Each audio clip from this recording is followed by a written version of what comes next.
see you, man. And it's kind of funny because I was kind of hoping I was going to get a chance to talk to you because I was looking back through my pictures from the past, Yeah. and I was looking at some of the pics that you and I took together. Younger, slimmer, not so much gray in the hair and everything else too. And I got to tell you something, man. I always feel like when I talk to you or any member of the Tea Party, I feel like I'm talking about family or talking to family because we've been doing this together for so long, from the 90s, 2000s, and today too, man. Yeah. How are you doing and how's the family doing though? Everyone's good. Family's great. Everyone's just elated to be out of the proverbial muck that we've been dealing with. Band family's amazing. It's really weird because, I mean, a lot of bands obviously suffering throughout this whole thing and so on, but we have this geography that separates us, and we haven't seen each other in 3+ years. So Stuart's out in Van, Jeff's on the east coast of Australia, and I'm in southwestern Ontario. So when we got back together, it was great. It was almost difficult to rehearse because we were just so excited to see each other, and it's like, oh my God, how have you been? And catching up, and all of that sort of stuff. So it was good. It was really good. First few shows have been amazing. We're excited to get back into Toronto, obviously. So fantastic. We're going to talk about Toronto in a moment, but it's kind of funny too because as we speak, it's Canada Day weekend. One of my personal traditions is watching the Trailer Park Boys, the movie. And of course, to anybody who's seen it, if you haven't seen it, spoiler alert, give that quickly. There is a crazy chase scene after the wedding where we're going to say the boys and the trailer park supervisors have this sort of battle with the cops and everything. Yeah. The song they're playing, Tea Party, Temptation. When you think about your music and how it's been placed in iconic films, and I consider that an iconic film, but really your music has been able to tell the Canadian rock story. How does it feel being able to do that even long after the band is going to be gone? Yeah, I'm kind of coming to that realization now, like how blessed we've been, how fortunate we are to still be a band 30+ years now. And just remembering when I was a young guy in the band, and going from in one of our 4 vans across the country, and meeting guys that have been in bands for 20 years, thinking, wow, they've been doing it a long time, or 10 years, man, they've been really at it a long time, and here we are 30 years. I mean, it's incredible to me, when you think of the space of time between when we first started and now. And if you back up that same space of time from when we first started, it was literally before the Beatles invaded America. You know what I mean? Like, it's shocking to me, that's perspective. So when you get included in those types of iconic films and shows and so on, it's pretty amazing. And it's happening quite a bit more than it used to, which I think is great. I guess perhaps it's a testament to the longevity of the songs, maybe, but you kind of hope you were never like a flavor. I mean, I know we're all so many bands from the 90s, but I think everyone from that era is not particularly a 90s sounding band. Everyone has their own, it's just a good piece of rock and roll. Everybody, I mean, compare the Headstones to the Tea Party, or Moist and the Tea Party, or OLP, or I'm Mother Earth and the Tea Party. Everybody's got their own thing, but no one really falls into that 90s category. You know what I mean? So it's a blessing, and it's an honor, and all of the fine synonyms that I can't seem to pull from my head right now. I still remember the very first time I met you guys. And that was actually at Much Music, when Much Music used to, and I can't think of the name off the top of my head, but they used to do those performances when they had the little crowds together. What was it called again? Intimate and interactive. Intimate, exactly. I was in the audience because I knew I had an interview with you guys the very next day. Okay. And I remember watching you guys, and the thing that stood out in my head was I kept going, like, basically sticking my fingers in my ears because I'm going, how are these 3 guys sounding like a stadium band? How did you guys come up with that? Because it didn't matter what song you played, even if it was supposed to be a melody, Yeah. power was always involved in your songs. I think, I mean, I don't think we set it up to be that way, but the more we played and the more we realized again how blessed we were just to be in a small little three piece. Because there's, I mean, there's, I suppose there's beauty in being in a 5, 6 piece band, Yeah. but there is definitely beautiful and many more options, I guess you could say, being in a three-piece band. I mean, you usually you get into the arts because you don't want to be, checking in and out of a job every day, and there's nothing wrong with that because people make wonderful lives and have wonderful families, and it's great. But it to do this and to be blessed to be in that position, and then to almost have to challenge yourself each time because you're in a three-piece, and you want to make that much more racket without it becoming oh, look at me on drums and having a fill every song. There's just more for me to do. So as a drummer, I've got my standard kit, but then you've got the electronic pads, and then you've got your djembes and your darabukas and so on and so forth. Stuart starting at bass, literally took up piano when between our first and second major albums, before Edges of Twilight. And so then he became the keyboard player, the bass player, but then he added 3 separate foot pads and pedals a la Geddy Lee for the bass stuff. So it just grew and grew. And Jeff being a multi-stringed instrumentalist, it just changes things up so much for us. So, he'll start a song on an acoustic guitar and we'll be that acoustic-y vibe, but then we'll take it somewhere percussive in order to give him enough time to switch to the electric. And by being a band that still to this day doesn't use the click tracks, doesn't use any backing tracks, no backup vocals that are pre-recorded, and again, not knocking anyone for that. It's a big part of many bands' game, 90%, 95%.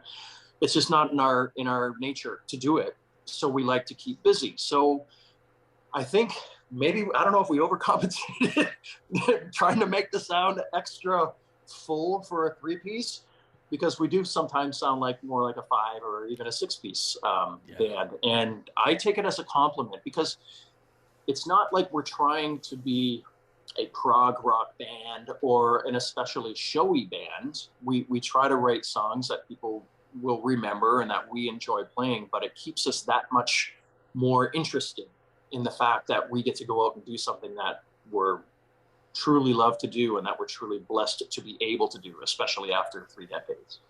When you think about the 70s, it's the Gordon Lightfoots and the Guess Who's and the Anne Murrays. When you think of the 80s, you think of the Corey Harts, the Platinum Blondes, and I can keep going on and on because there were many, many artists. And when I talk about those 2 eras, I'm talking about those artists and many more who represented a Canadian era around the world. The names that you mentioned, we look at the 90s, not just the Tea Party, Moist, Our Lady Peace, and so many other bands. What was that like to represent that Canadian rock music era, not just in this nation, but again, around the world? Because it was groups like yourselves and the names I've mentioned that always made the rest of the world going, wait, you're Canadian? No, you got to be from England. Nah, it's got to be Australia. No, no. Yeah. Germany, got to be Germany. Canada is not supposed to have great musicians and great sounds like that. Yeah, and it's strange, and you've done this a couple times already. You're making me reflect on how, and I keep saying it, how blessed and how fortunate we are. And it is nice to see, like, there's nothing better than when you're on tour and you're working your ass off in Germany, say, and then you pick up a German magazine and you see your buds and I Mother Earth talking about a tour that they're coming up to, following you by a month or something, and just seeing the glowing reviews for an album, it's fantastic. And I mean, I love it. I love the fact that we're kind of part and parcel, a small part of that musical history from the 90s from our nation. And again, it's something I don't think about. So when you tell me about it, it's a little, not embarrassing, but it kind of catches you off guard because, the longer you're in the game, the more you realize everyone is exactly the same. Everyone wants the same thing. Everyone wants to write great songs. Everyone wants to perform their best and give their audience their money's worth and blow their minds. And when you actually realize that you are actually a part of a movement, it's pretty fascinating, and it's humbling. It's really strange. I don't know how to, without sounding dorky, it's pretty cool. But you know, the other thing that you guys had to deal with, I'm going to go back again, the 60s, they really had to deal with putting a name out there and letting people know, hey, the red and white, you know, it's not just in America, it's not just England, but the red and Yeah. white has great artists. In the I should say 70s, late 70s, early 80s, we were introduced to the music videos. So Yeah. we had to deal with that. Well, not deal with that, but, you know, be as creative as we could in showing who we are visually.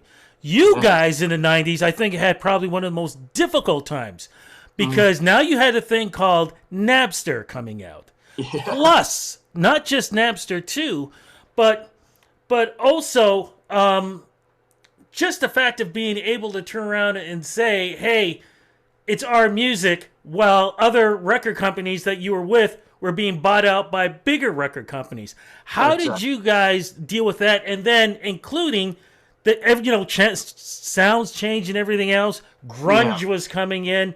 How did you guys compete? Napster, Well, record companies being bought out, and grunge.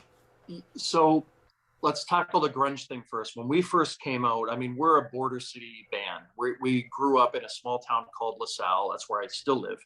Um, and we were a Windsor band, which is the city connected to LaSalle. So we grew up with a lot of the Detroit blues, the Motown sound. And of course, Detroit is the eighth largest rock market in America. So we had four major rock stations playing the same 1,000 rock songs that were ever created up until the time we were listening to it.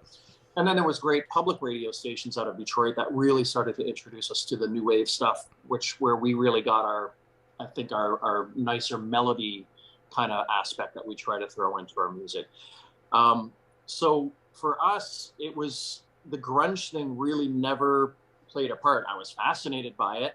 I loved bands like, and no disrespect to Nirvana, obviously, but Alice in Chains and Soundgarden. I mean, those to me were rock bands that just, you know, they took the scenic route to get to the destination, as opposed to, you know, full on in your face and this is what we are. They didn't create the grunge genre. They just happened to fall into it. They were more metal bands, really. Yeah. But they kind of grew into that, and then they became even more spectacular, I thought. And we just went in never thinking we should be a part of that movement. And to be honest, I mean, are there really any Canadian bands from the 90s that fit into that grunge? Do you know what I'm saying? I mean, Nope. It was either rock, R&B, or boy band. Those were the three. yeah.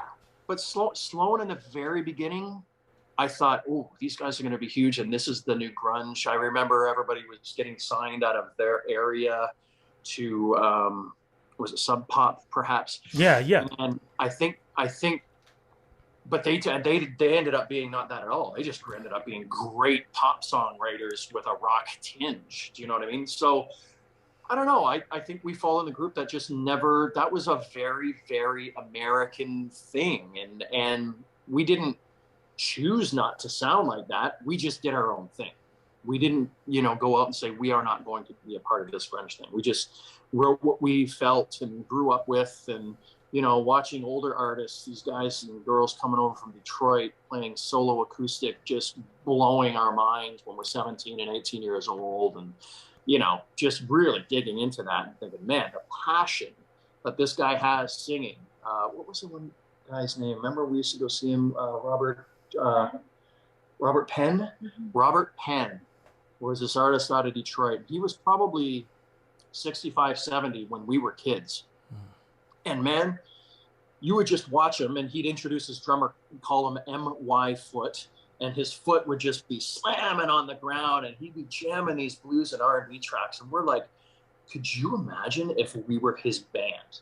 how amazing, like, and we would picture that. And that's Yeah. where I think Jeff got his super inspired baritone vocal stylings, because I still to this day have never seen anyone sing with as much passion as Jeff. Jeff Martin, say what you want about Jeff and this and that, but honestly, I've never seen anyone put as much passion into even the show itself. I mean, I work my ass off as well, but Jeff's got the guitar and the vocals, and that guy is dead after a show because he puts that much into it vocally, and you don't see that often. So back to the original question, grunge really didn't affect us much. The Napster thing, that really wasn't until afterward. But to be honest, and we still talk about it to this day, we were really only a band that made money and put bread on our families' tables off of live shows and off merchandise. Because back in the 90s, as you mentioned before, when you get signed to record deals, you think, oh, this is great, this is glorious, and so on. And it was. I mean, we're not knocking Capital EMI that we were with. Amazing people. I still speak to all of them who are still around.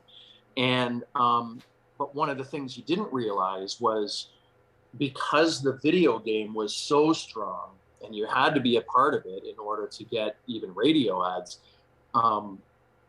they were spending our money, or the money that we had to recoup, in order to make these 3 videos per album. Well, the videos were minimum 100,000, more like 152.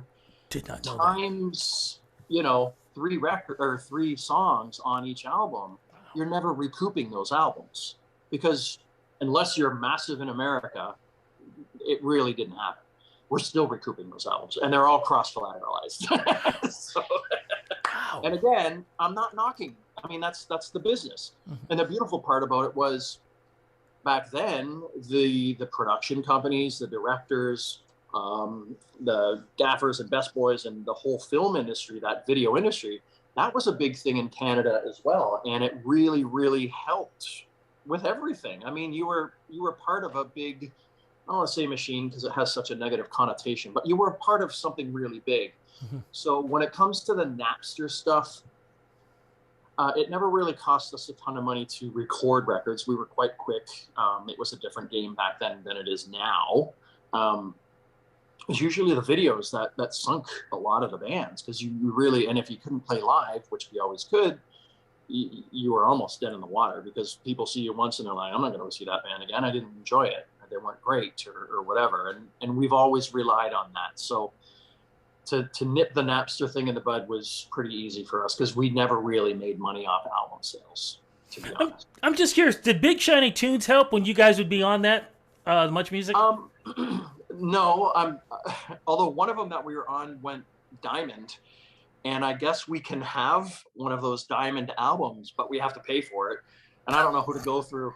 I think it's like $180 or $280 or something if I want to get a diamond album, but I'm like, I don't know. Even my gold and platinum albums are still packed away. They're not up for display, but a diamond one looks really cool. So I'm like, I don't know. What? I think that helped get the word out, mind you, What about the record companies buying out record companies? I really like to get into that, because I know a lot of artists from the 90s and early 2000s who, when I speak to today, they're just like, yeah, my album is still sitting on the shelf because so-and-so bought us out and then decided, no, we're not going to do this, but we did all this work. And it's just sitting there. It's almost like you're waiting for the person to pass away before they decide, hey, we got this. Let's release it now. So right when that was happening, we disbanded for a few years to catch our breath and get away from each other, to be blunt. We love each other, but yeah, that was a tough time. And by the time we got back together, our label, EMI, was picked up by Universal. So by default, the first album we did when we got back came out on Universal. Right. And again, without throwing anyone under the bus, it just got messed up. The release, they didn't know the band, they didn't understand the band, they didn't, you know what I mean? We didn't know any of the A&R representatives. We never met any of them. It was just it had changed drastically, because we were part of a family. And like everything, like I mentioned earlier about the videos, like, oh, we're working with Don Allen today from, his production company. That'd be amazing. Liberty Group, it was amazing. and or George or whatever. Like we knew all the people that you'd work with in all the different areas. And when we got back together and it had changed so drastically, and the internet was now such a big thing compared to when, you know what I mean? Yeah. It was sort of mind-boggling, head-scratching, all of those little nuances you could think of. It was all hitting us at the same time, and then realizing that, you know what, maybe we don't have to do albums all the time. Maybe we should just do singles or an EP with singles, and that's kind of the route we've ended up switching to, because geographically speaking, it's too tough to get together with someone who lives in Australia, someone who lives 5 hours away on a plane.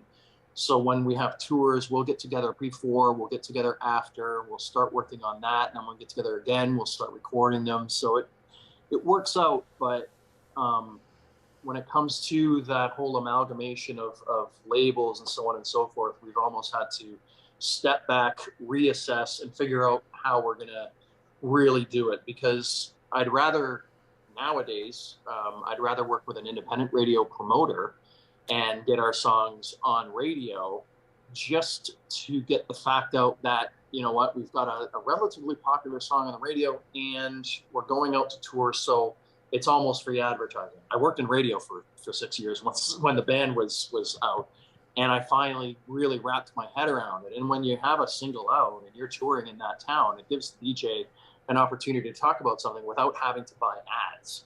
So it's a two-way street. And for us, I mean, we work it well. It's the proof that we're doing something right, I think, is the fact that when you're out there and you'll see some of the similar fans year after year, especially Montreal and the bigger markets, Toronto, Vancouver. But then you'll start seeing their teenage kids.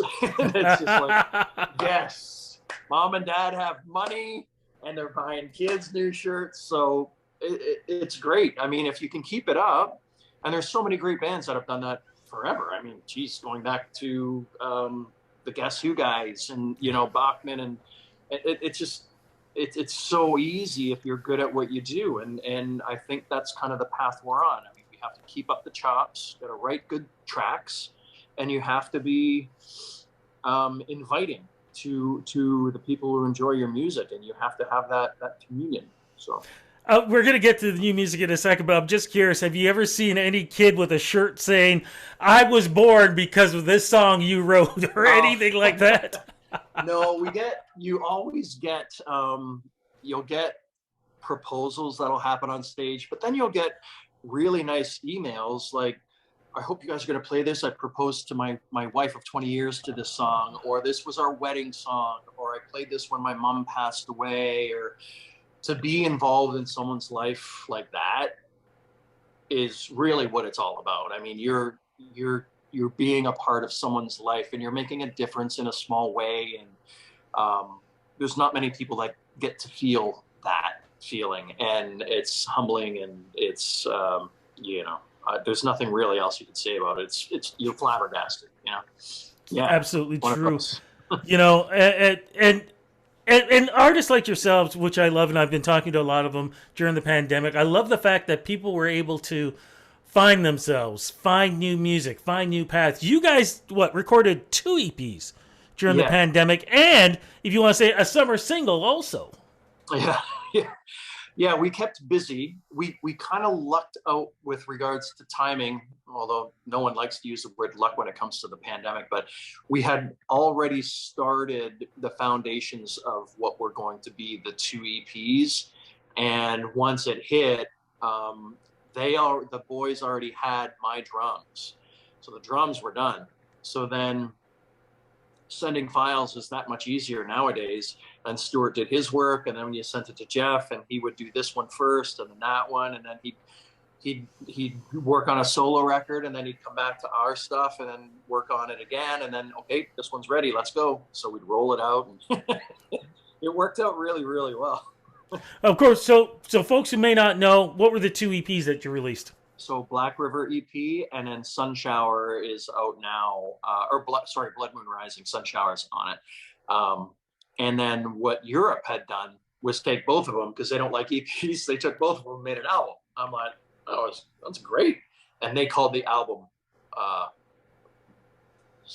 Blood Moon Rising as well. So yeah, they took the second name of it. So it's yeah, the timing worked out really well, and we were pretty happy, and gives us a reason to get out there and tour again. So Yeah, and the tour, of course, is coming to Toronto. Let's talk about that, my friend, because as we speak, this Saturday, you guys are here in probably one of the coolest venues that has, what, opened up a couple of months ago, really, almost a year or so?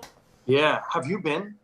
No, not yet. And I'm Okay. dying to go, man, because this is going to be so cool. But I don't want to say what it is. I want to give you a chance to say it. Yeah, I haven't been, but my friends in USS, Jason and Ash, they did a show there, and we share the same manager, our good friend Liam. And Liam was like, "You're going to be shocked how cool this venue is." He said it's done because all the time you get into a cool venue, and then you're always saying, "Oh, they really should have did this. Like this one thing would have made it perfect." Apparently, this venue is everything you want and some. It's like, what, a bidet? No, no, I don't think it's a bidet, but you know what I mean. A chocolate milk fountain? What? No. Well, history is definitely the place you're going to be. What's the show going to be like? What can we expect from this? Super cool. So we've added Jason from USS. He's DJing before Moist. Oh, cool. And it's rock DJ stuff. It's going to be a lot of fun. Moist is on, and then Jason's back on, and then we're on, and it's a long night. It's a lot of fun. It's like a mini Saints and Sinners tour, which I hope happens eventually. But it's going to be a nice night. I mean, I think Jay's going for an hour, then Moist is an hour, then Jay's 20 minutes, then we're an hour 20 or hour 25, something like that. So it's going to be an amazing night. I'm excited because some of my kids are coming out. Yeah. That's what excites me. Look what I can still do. And just curious too, man. The hits. I'm assuming it's going to be the back in the day songs Oh and yeah, some of the new ones too. yeah. We're actually going to debut Sun Shower. Is it Sun Shower? Yeah, Watsy's song or Blood Moon Rising. We're going to debut that, which is going to be really, really interesting. I mean, we haven't even rehearsed it yet. So we've got a show the night before. So I'm hoping we got a little bit more time during sound check, but we pull it off. It's a song that's dedicated to our late, great front house sound man, John Watt, who everybody knew Watsy. And, we dedicated the album to him. His sister's going to come out. So it's going to be a nice moment. We're really excited about it. We've been talking a lot about it. So, and we're debuting it in Toronto, which is apt because that's where he's from. Just curious, what's your favorite song to perform? I get this a lot. And so it has to be with a symphony because we performed this song that we wrote for our manager who passed away called Requiem. And when we play or perform Requiem, the last time we did was with the Melbourne, Australia Symphony Orchestra, and we brought our friend Mark from Montreal, who's a composer and a maestro, and his then wife, I think it was Charlotte, who is an opera singer. And so Jeff, like when we go into the verse, the very end, it explodes and it keeps getting bigger and bigger. And then Jeff is just way up there, just screaming. And then the opera singer comes in, and then a 78-piece orchestra is like, da, da, da, da, da, da, and I'm getting goosebumps just thinking about it. It's that amazing. And to be able to perform with the best symphony orchestra in the Southern Hemisphere, whenever we get to do it in Australia, is mind-boggling to me. But I tell you, if you ever come across Requiem performed with symphony, it's stunning. And I'm not one to like walk around and listen to my music all the time or anything like that. But honestly, I could listen to that song every day, played in that format, because it's mind-boggling. It's so cool. That's what I say about you guys. As we're wrapping this up, what's the rest of the tour looking like? It's good. So it's been on and off quite a bit. So everyone gets to go home. But right after Toronto, I think there's another 4 days off, and then we start. Then we're gone for like 12 or 14 days. Then we're home for a couple of days, and then we're gone for the rest of it. So it's been kind of interesting. It's a nice way to kind of dip our feet into it slowly and get used to the waters again, because it hasn't just been boom, boom, boom, boom, boom. You know, we had 2 shows, and we had a tiny little break, then we had 1 show, then we had another break, and now we're ready to go again. So worked out. And are we looking at new music in the future? 100%. So they're talking about another Australian, well, not another, but our first Australian tour probably in 4 years. Wow. In and around March of 23. So as soon as that gets booked, actually I was talking to the promoter this morning via email, we'll probably organize it so that Stuart and I go for 2 weeks ahead of the tour, and then post tour we'll hang out for a week to 10 days, and then we'll have new music by then, because everyone's going to be bringing in their ideas pre-tour anyway, so it'll be great. Last question as we're wrapping it up. What advice can you give the bands of today? You guys have proven longevity. Like Barry White would say, staying power. Yeah. What advice can you give the bands today? Because, of course, what you guys had to deal with isn't what they've got today. Because, you know, they've got this these days, you know, and internet and so many other things to use. What advice can you give them? My best advice, because not everyone makes it where you're being streamed 1 million times a day. Not everyone makes it where you're having things purchased 1 million times a day, like that one song. Make sure, if you're using track and you're using gear and click tracks and backtracks and so on and so forth, make sure you can do your show without any of that, and do that often, because that is what is going to get you those long-term gigs. The cities will fall in love with you. You need to be able to play. You're only as strong as your weakest member, and I've dealt with that for 30 years of my life. So you got to kick ass, and you have to really know how to do it live. You have to be able to do it live. Even all the pop stars that get thrown under buses nowadays, from Bieber to Timberlake to blah, blah, blah, those guys, they kick ass. Yeah. They can sing. They don't rely on backtracks. They can actually sing. And all the young female artists, like, holy smokes. So if you can't really do it live, you're barking up the wrong tree. You're in the wrong business. You should be in the film industry. And if you want to be an actor, great. But if you can't do it live, you need to work on that.